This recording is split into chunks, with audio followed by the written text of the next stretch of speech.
नमस्कार, देश की बात में हाजिर हैं। आज देश को नई राष्ट्रपति मिलने जा रही हैं। 15वीं राष्ट्रपति के पद पर पहली बार आदिवासी समाज से कोई पहुंचेगा। हालांकि द्रौपदी मुर्मू को विपक्ष के उम्मीदवार यशवंत सिन्हा टक्कर दे रहे हैं, लेकिन द्रौपदी जी को जो वोट का अनुमान मिल रहा है वो अनुमान से भी ज्यादा मिलता हुआ दिख रहा है। तो नतीजों का ऐलान देर शाम होगा।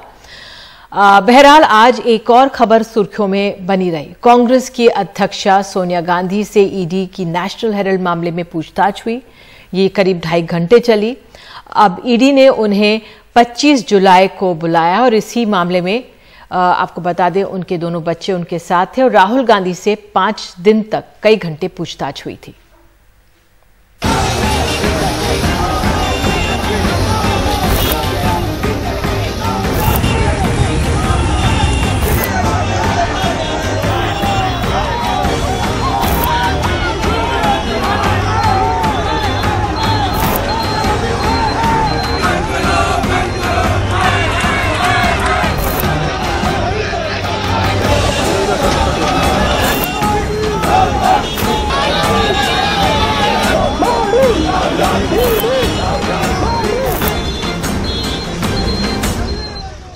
सोनिया गांधी से ईडी की पूछताछ के खिलाफ कांग्रेस ने आज देश भर में विरोध प्रदर्शन किया है। इन प्रदर्शनकारियों को हिरासत में लिया गया। कांग्रेस इसे राजनीतिक प्रतिशोध करार दे रही है। कांग्रेस के वरिष्ठ नेता राजस्थान के मुख्यमंत्री अशोक गहलोत ने एआईसीसी के एक प्रेस कॉन्फ्रेंस की और कहा है कि ईडी को केंद्र सरकार अपना हथियार बनाकर विरोधियों के साथ दुश्मनों जैसा बर्ताव कर रही है और सोनिया गांधी का बयान वो घर जाकर भी ले सकती थी। तो आपको एक ग्राफिक के जरिए हम दिखाने की कोशिश करेंगे कि किस तरह से ईडी की कार्रवाई हुई है जो विपक्ष के नेताओं पर। तो जो विपक्ष के नेता एक फहरिस्त है, पहले तो हम सोनिया गांधी राहुल गांधी का इस फहरिस्त में जिक्र है, फिर Satyendra Jain Aam Aadmi Party, Kirti Chidambaram Congress, Karti Chidambaram, P Chidambaram Congress, DK Shivakumar Congress, Sanjay Raut Shiv Sena, Anil Parab Shiv Sena, Farooq Abdullah National Conference, Ajit Pawar NCP, Abhishek Banerjee Trinamool Congress, Anil Deshmukh NCP, Nawab Malik NCP और कुछ नाम और भी हैं। बहरहाल विपक्ष का आरोप यह है कि जब नेता बीजेपी में शामिल हो जाते हैं या वहां जाते हैं तो जो एजेंसियां नरमी दिखाती हैं। तो बीजेपी जो कौन से कुछ नाम हैं जो गिनाए जा रहे हैं विपक्ष द्वारा, हेमंत बिस्व शर्मा कांग्रेस से बीजेपी में गए, शारदा घोटाले में इनका नाम आया था। बीएस येदियुरप्पा कर्नाटक के पूर्व मुख्यमंत्री हैं, आय से ज्यादा संपत्ति है बीजेपी के हैं। नारायण राणे कांग्रेस से बीजेपी में आए, मनी लॉन्ड्रिंग का केस है इन पर। शुभेंदु अधिकारी पश्चिम बंगाल के तृणमूल कांग्रेस से बीजेपी में आए, नारदा घोटाले में इनका नाम है। तो हमारे साथ बहरहाल कांग्रेस के उत्तराखंड के पूर्व मुख्यमंत्री हरीश रावत जुड़ गए। बहुत बहुत धन्यवाद हरीश जी समय देने के लिए। तो आज कांग्रेस ने देश भर में विरोध प्रदर्शन किया है। सोनिया गांधी से 2.5 घंटे तक पूछताछ हो रही है। जो ये विरोध प्रदर्शन का तरीका है, पहले लगा शायद कमजोर है, लेकिन बाद में कई राज्यों से तस्वीरें आई हैं। क्यों ऐसे माना जाए कि बदले की ये कार्रवाई है या कार्रवाई की जा रही है? किस तरह से कांग्रेस समझाएगी लोगों को, क्योंकि एक कानूनी मामला है जो वहां पर है, लेकिन एक विरोध प्रदर्शन भी जो कार्यकर्ता कर रहे हैं, जोश उन्हें भरना बहुत अहम था कांग्रेस के लिए। देखिए, ये संस्थाएं कांग्रेस ने ही खरीदी, ये कानून सब कांग्रेस के समय में ही पास, मगर इन संस्थाओं के दुरुपयोग जिस प्रकार से विपक्ष के खिलाफ किया जा रहा है, एक के बाद एक विपक्षी दल को किसी न किसी तरीके से बदनाम करने की, उसकी लीडरशिप को बदनाम करने की और विपक्ष की आवाज को दबाने की कोशिश की जा रही है। या तो हमारी लाइन पर आओ, यदि हमारी लाइन पर नहीं आते हो, तुम आवाज बुलंद करते हो, तो फिर हमारे पास ईडी है, हमारे पास सीबीआई है, हमारे पास इनकम टैक्स है। अब महाराष्ट्र के अंदर तो गवर्नमेंट तोड़ने के लिए इसका इस्तेमाल किया गया है। एक नई पार्टी बना दी गई जो है महाराष्ट्र के अंदर जो है, उसमें ईडी, इनकम टैक्स, सीबीआई, इन सब का उपयोग हुआ, सेंट्रल एजेंसीज का उपयोग हुआ। तो ये गंभीर चीज है। संस्था है ईडी, हमारे नेताओं ने उसका आदर किया जब उन्होंने सम्मान दिया। राहुल गांधी जी को 5 दिन लगातार बुलाया और 11.5 घंटे पूछताछ की। इसमें तो महाभारत, उपनिषद, पुराण, चारों वेद कई कई बार पढ़े जा सकते थे, मगर हम यही नहीं समझ पाए कि 11.5 घंटे 5 दिन राहुल गांधी जी से क्या पूछा गया, लोगों को बताया भी नहीं गया क्या पूछा गया। सोनिया जी को बुलाया, सोनिया जी ने, जहां तक हमारी जानकारी है, उन्होंने कहा कि मैं आज शाम को भी आ सकती हूँ, मुझे बार बार न बुलाने के बजाय एक बार जो पूछना है आप पूछ लीजिए, आज पूछिए, कल तक पूछिए। लेकिन ईडी ने कहा नहीं, शाम के वक्त हमारे पास डॉक्टर नहीं है, हमारे पास फला व्यवसाय नहीं है, तो हम आज आपसे नहीं पूछ सकते, कल भी हम नहीं पूछ सकते, हम आपको कोई बात में बुलाएंगे। फिर अनंतो गत्वा जो है कांग्रेस प्रेसिडेंट के सजेशन पर, उन्होंने शायद अभी भी कोई वो नहीं है कि आप मंडे को बुलाने की बात करें। बिल्कुल हरीश जी, 25 तारीख को मैं हम लोग जी हम संस्था हम ये बुलाएं हमारे नेताओं को, हम अपनी बात, उनको जो जानकारी है, तथ्य हैं, जो छुपाए नहीं छुप रहे हैं वो सब। बिल्कुल हरीश जी, एक सवाल मैं ये पूछना चाह रही थी कि इस पूरे मामले में क्योंकि तमाम नेता, विपक्ष के भी नेता हैं जिनसे पूछताछ हो रही है, वो भी यही कहते हैं कि हम पे एजेंसियां कार्रवाई कर रही हैं, तो विपक्ष एकजुट क्यों नहीं हो पाता? मैं ये आपसे समझना चाह रही हूँ, क्योंकि आज जैसे सोनिया जी की तबियत को देखते हुए कांग्रेस की तरफ से ये कहा गया कि भाई उनसे घर में जाके भी पूछताछ की जा सकती थी। हालांकि ईडी की तरफ से एक तरह से हमारी सहयोगी नीता बता रही थी कि डॉक्टर वहां पे मौजूद थे, सब मास्क, क्योंकि उनकी तबीयत नासाज रहती है सोनिया जी की। लेकिन अपने आप में इस मुद्दे पर विपक्ष क्यों नहीं साथ आ सका, या क्यों नहीं लाया गया? सिर्फ कांग्रेस के कार्यकर्ता ही जमीन पे दिखे, जरा बताइए। आपने बिल्कुल ठीक सवाल उठाया। पहली बात तो यह है कि कानून कहता है कि महिला से और बच्चों से पूछताछ कुछ करनी है तो आप घर पर जाइए। वो सोनिया जी को फैसिलिटी नहीं दी, वो सांसद हैं, लेकिन जो है आप संसद के दिनों में उनको बुला रहे हैं। ये एक पक्ष है जो दिखाता है कि किस तरीके से सरकार जो है ईडी के इंस्टीट्यूशन का दुरुपयोग कर रही है।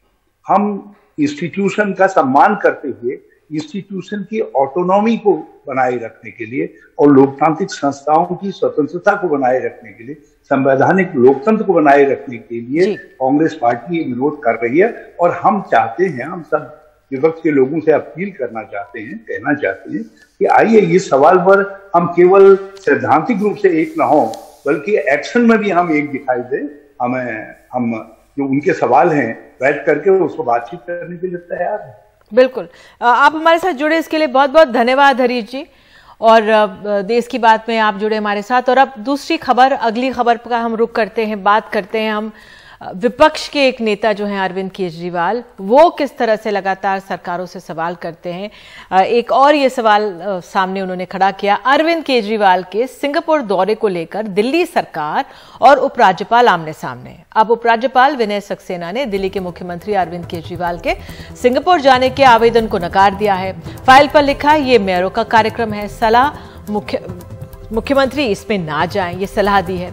इसमें जवाब में मुख्यमंत्री अरविंद केजरीवाल ने भी लिखा है कि मैं माननीय उपराज्यपाल की सलाह से सहमत नहीं हूं।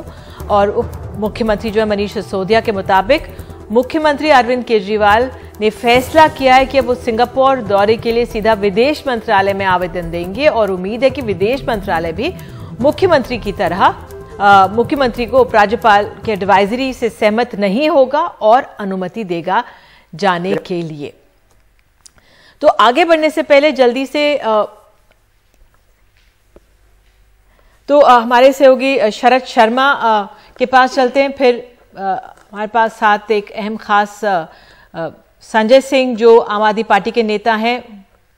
चलिए पहले हम संजय सिंह के पास ही चलते हैं। संजय सिंह हमारे साथ राज्यसभा के आम आदमी पार्टी के सांसद हैं, जुड़ गए। बहुत बहुत धन्यवाद संजय जी जुड़ने के लिए।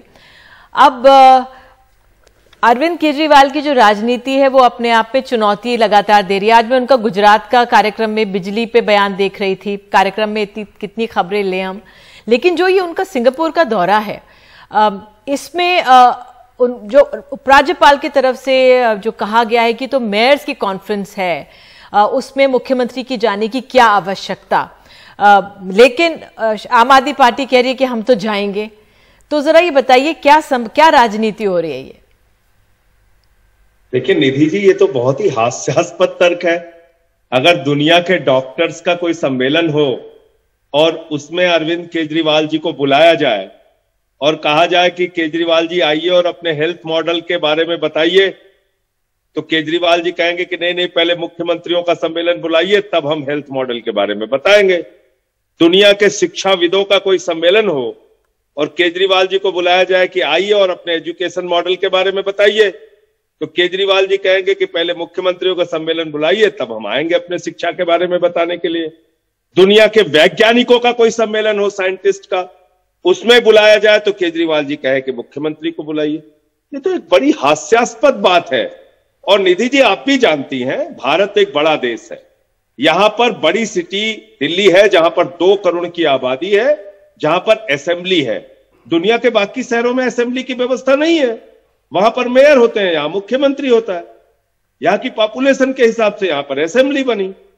तो ये एक अपने आप में हास्यास्पद बात है। बात दरअसल क्या है कि उस अंतर्राष्ट्रीय मंच पर जब केजरीवाल जी जाते तो शिक्षा मॉडल की बात करते, जिस मॉडल को देखने के लिए अमेरिका के राष्ट्रपति की पत्नी आती है, नॉर्वे के पूर्व प्रधानमंत्री आती हैं, जिस मॉडल को देखने के लिए संयुक्त राष्ट्र संघ के पूर्व महासचिव आते हैं, जिस राज्य के मॉडल को देखने के लिए कई राज्यों के मुख्यमंत्री आते हैं, उस शिक्षा मॉडल की चर्चा होती, फ्री बिजली की चर्चा होती, फ्री पानी की चर्चा होती, मोहल्ला क्लिनिक की चर्चा होती।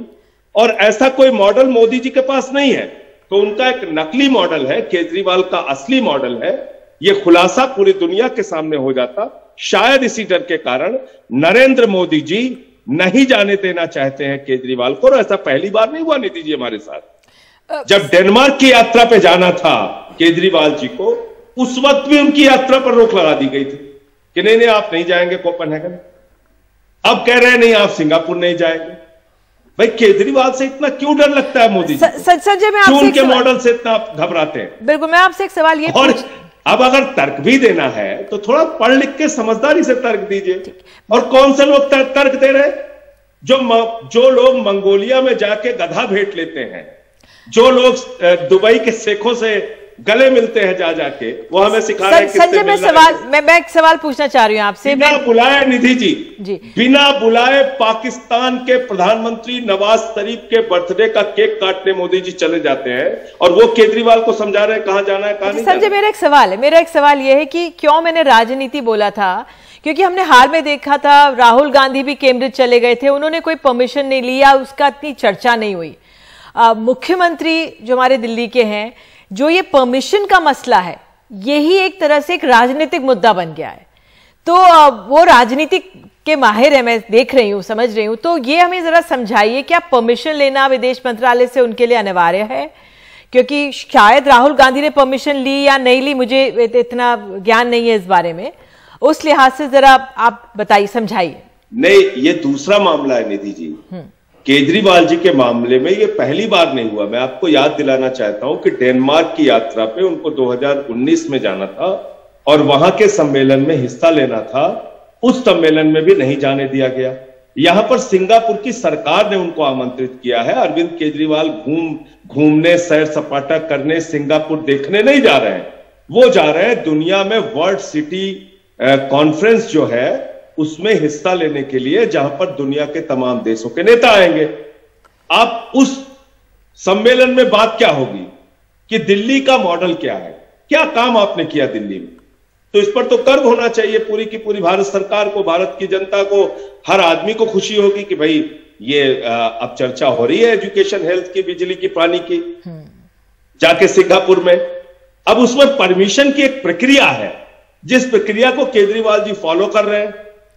अगर ना फॉलो करें तो कहने लगे देखो ये तो बिना बताए चला गया। तो आगे की रणनीति क्या, तो संजय जी? देनी नहीं है। संजय जी, आगे की रणनीति क्या है?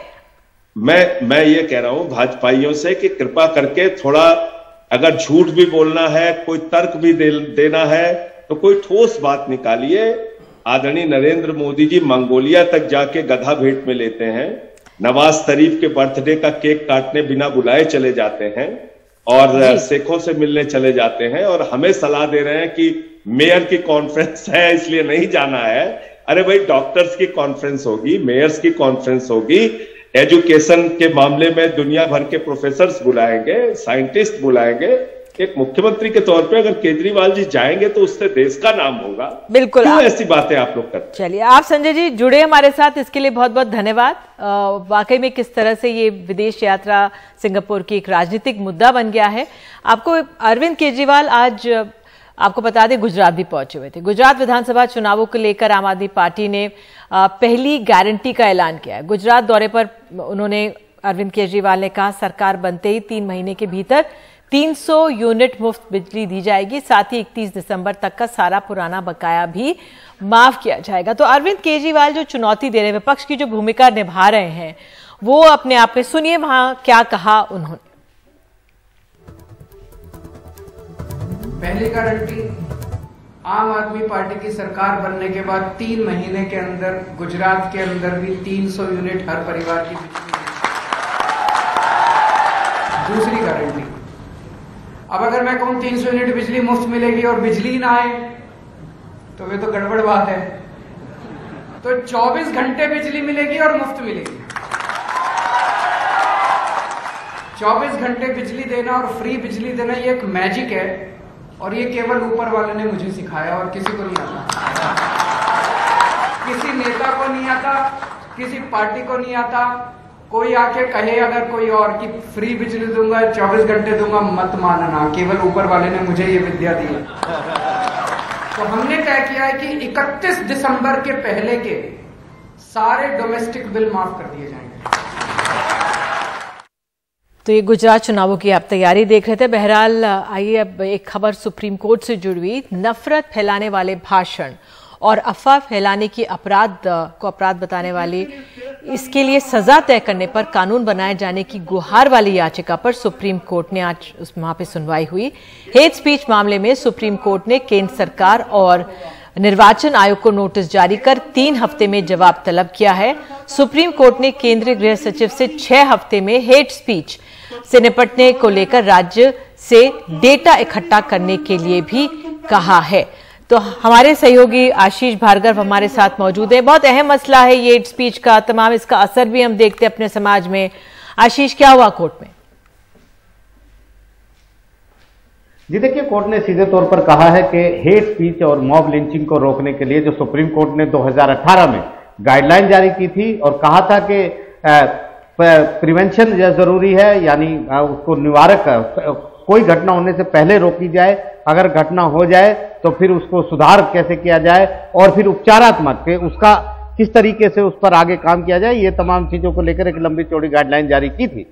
उसका पालन करना हर राज्य, हर केंद्र शासित प्रदेश और केंद्र सरकार की जिम्मेदारी है। उन्होंने फिर एक बार कहा है कि एक्शन टेकन, जो कार्रवाई की गई है राज्यों, केंद्र शासित प्रदेशों द्वारा ऐसे मामलों में जहां पर हेट स्पीच दी गई या मॉब लिंचिंग की गई, वो तमाम डाटा सुप्रीम कोर्ट को दिया जाए और बताया जाए कि क्या कदम राज्य सरकारों ने, केंद्र शासित प्रदेशों ने, केंद्र सरकार ने उठाए हैं।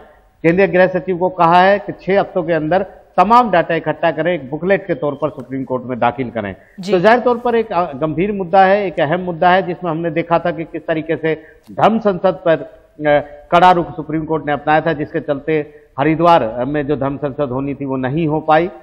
तो निश्चित तौर पर एक अहम मुद्दा है जहां पर सुप्रीम कोर्ट लगातार हेट स्पीच के खिलाफ कदम उठाता रहा है और एक बड़ा कदम ये भी उठाया। बिल्कुल आशीष, इसके लिए बहुत बहुत धन्यवाद। और इसका समाज पे जो असर पड़ता है वो अपने आप में चिंताजनक बात है।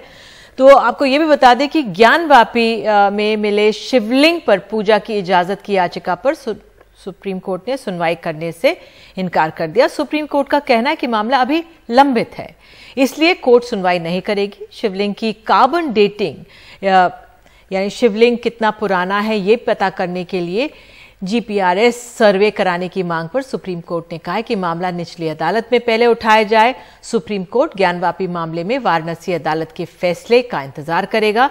सुप्रीम कोर्ट ने कहा कि मामले की सुनवाई योग्य होने पर सुनवाई करता रहेगा ट्रायल कोर्ट।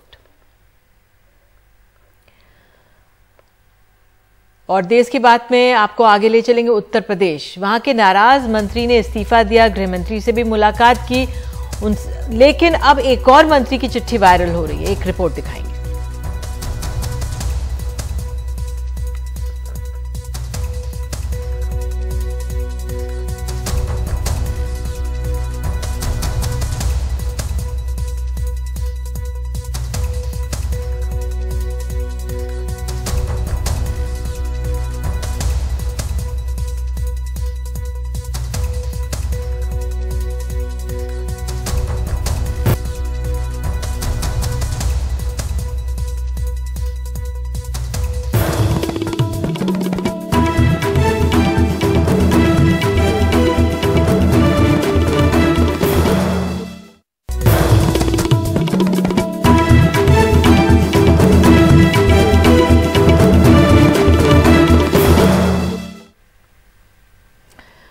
बात उत्तर प्रदेश की। जातिगत भेदभाव और तबादलों में भ्रष्टाचार जैसे आरोप लगाकर अमित शाह को इस्तीफा भेजने वाले मंत्री दिनेश खटीक बीजेपी अध्यक्ष जेपी नड्डा से मुलाकात करके लखनऊ वापस लौट गए हैं।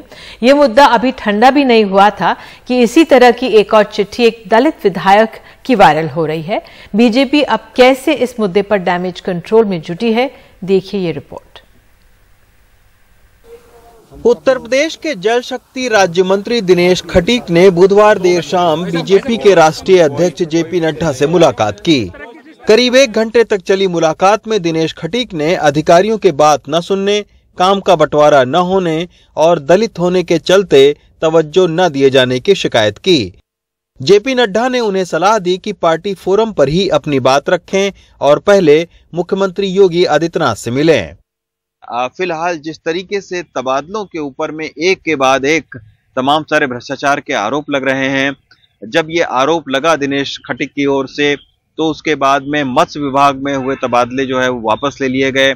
और ये भी पता चल रहा है कि कल यानी बुधवार को देर शाम को एक आपात बैठक जो जल शक्ति मंत्री हैं स्वतंत्र देव उन्होंने बुलाई और बाकायदा उस बैठक में ये जानकारी ली कि आखिर कैसे दिनेश खटीक की शिकायतों की इतनी लंबी फेहरिस्त है। उन अधिकारियों को भी उन्होंने तलब किया और उनसे भी पूछा कि भाई आपने दिनेश खटीक जी को क्या बोला, कैसे आपकी बातचीत हुई। तो ये सारी चीजें जो है वो उस बैठक में डिस्कस हुई। ये भी कहा जा रहा है कि सिंचाई विभाग में जो तबादले हुए हैं उसमें भी फेरबदल होने की अब संभावना है।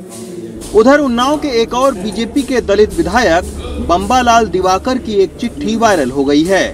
इसमें वो एक इंजीनियर पर काम न करने और असंसदीय भाषा बोलने की बात कह रहे हैं। साफ है कि उत्तर प्रदेश में अधिकारियों के रवैये से बीजेपी का एक धड़ा खासा नाराज है।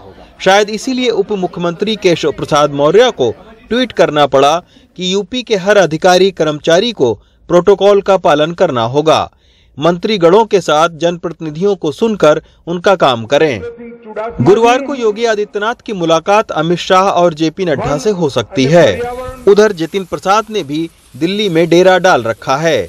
खबर है कि पीडब्ल्यूडी मंत्री जतिन प्रसाद को मना लिया गया है। ऐसी कोई बात नहीं है, नाराजगी का कोई प्रश्न नहीं उठता। हम लोग मुख्यमंत्री जी के नेतृत्व में उत्तर प्रदेश में कार्य कर रहे हैं और यही प्रयास है कि जनता की आकांक्षाओं पर खरा उतरें। जतिन प्रसाद तो मान गए हैं, लेकिन योगी आदित्यनाथ को मंत्री और विधायकों की अफसरशाही से संबंधित शिकायतें गंभीरता से दूर करनी पड़ेंगी, वरना उनकी चुनौतियां आने वाले वक्त में और बढ़ेंगी। दिल्ली से रवीश रंजन शुक्ला, एनडीटीवी इंडिया।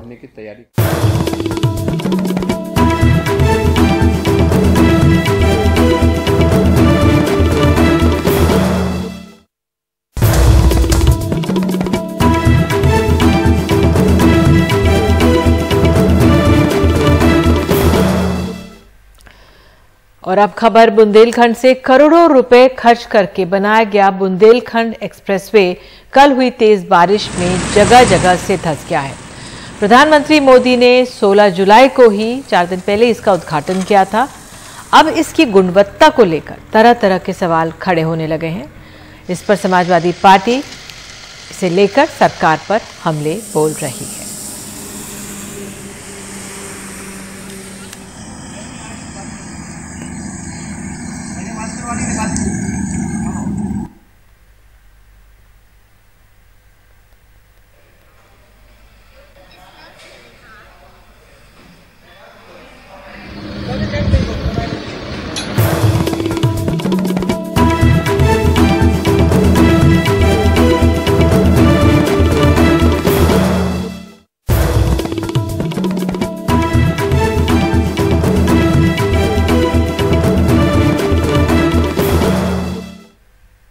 बात कर्नाटक की।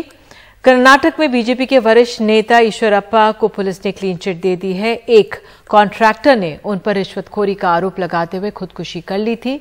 राज्य में बीजेपी की सरकार है और ऐसे में विपक्ष का आरोप है कि पुलिस ने सरकार के दबाव में ईश्वरप्पा को क्लीन चिट दी है। 12 अप्रैल को कॉन्ट्रैक्टर संतोष पाटिल ने उडुपी में आत्महत्या कर ली थी। इससे पहले सोशल मीडिया पर उसकी एक पोस्ट वायरल हुई थी जिसमें उसने आरोप लगाया था कि ईश्वरप्पा और उसके सहयोगियों ने 4 करोड़ रुपए के कॉन्ट्रैक्ट का बिल पास करने के लिए 40% रिश्वत मांगी है। उसने कर्ज लेकर ईश्वरप्पा के कहने पर काम पूरा किया था। संतोष की मौत के बाद उसके परिवार ने भी ईश्वरप्पा पर आरोप लगाए थे। और इसी के साथ देश की बात में आज के लिए इतना ही। नमस्कार।